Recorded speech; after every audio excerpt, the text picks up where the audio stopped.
2024 के लोकसभा चुनाव में नए समीकरण बनते दिख सकते हैं, इसमें तो कोई दो राय नहीं है। लेकिन सुभासपा प्रमुख ओपी राजभर आगामी चुनाव से पहले कुछ ज्यादा ही बेताब दिख रहे हैं। सपा से अलग होकर राजभर ने भले ही अपने पत्ते ना खोले हों, लेकिन बेटे की शादी में दिग्गज नेताओं के जमावड़े ने ये तो साफ कर दिया कि चाहे सपा हो या बीजेपी, राजभर को अनदेखा करना उनके बस में नहीं है। इसी बीच राजभर के एक बयान ने हलचल मचा दी है और काफी हद तक तस्वीर भी साफ कर दी है कि मिशन 24 के लिए वो किस पार्टी के साथ मैदान में उतर सकते हैं। दरअसल उत्तर से लेकर दक्षिण और पूरब से लेकर पश्चिम तक राजनीतिक सरगर्मियां तेज हैं। पहले राजभर के बेटे की शादी में दिग्गज बीजेपी नेताओं ने शिरकत की, तो वहीं खबरें आ रही हैं कि ओम प्रकाश राजभर की मुलाकात योगी आदित्यनाथ से सर्किट हाउस में हुई।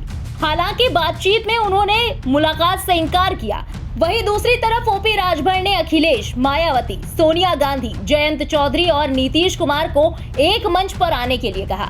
उन्होंने कहा कि अखिलेश यादव इन सब के बिना यूपी में नहीं जीत पाएंगे। साथ ही लोकसभा चुनाव में 80 सीट जीतने के दावे पर उन्होंने झूठा तक कह दिया। साथ ही मुलायम सिंह यादव पर भी उन्होंने निशाना साधा। यूपी विधानसभा चुनाव में सपा के साथ मिलकर लड़ने वाले ओम प्रकाश राजभर के तेवर अखिलेश यादव के लिए बदल गए हैं।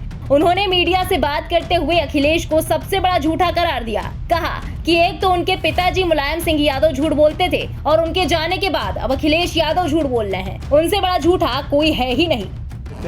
या तो उनके पिताजी झूठ बोलते थे एक नंबर के, उनके जाने के बाद अगर एक नंबर का झूठा कोई है तो अखिलेश यादव जी। 80 से 80 क्यों इतनी नाराजगी आ गई? क्यों है नाराजगी?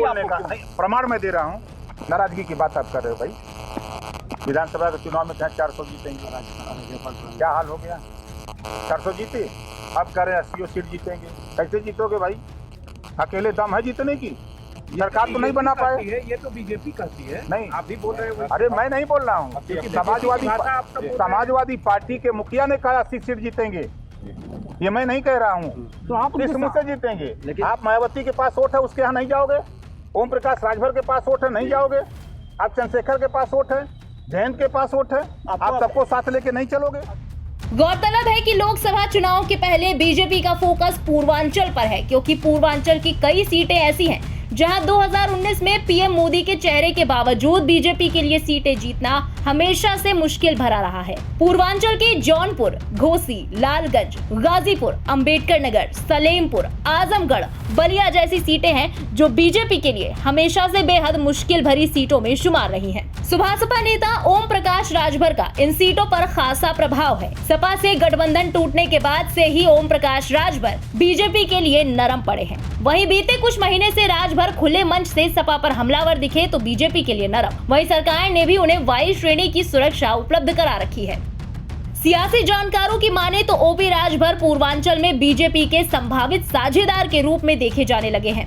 2022 विधानसभा चुनाव के बाद से वो लगातार बीजेपी को संकेत भी भेज रहे थे, लेकिन पहली बार बीजेपी को भी लगा कि ओम प्रकाश राजभर को पाले में लाया जाए। इसी को भांपकर बीजेपी के नेताओं ने बड़ी संख्या में राजभर के घर कार्यक्रम में शिरकत की।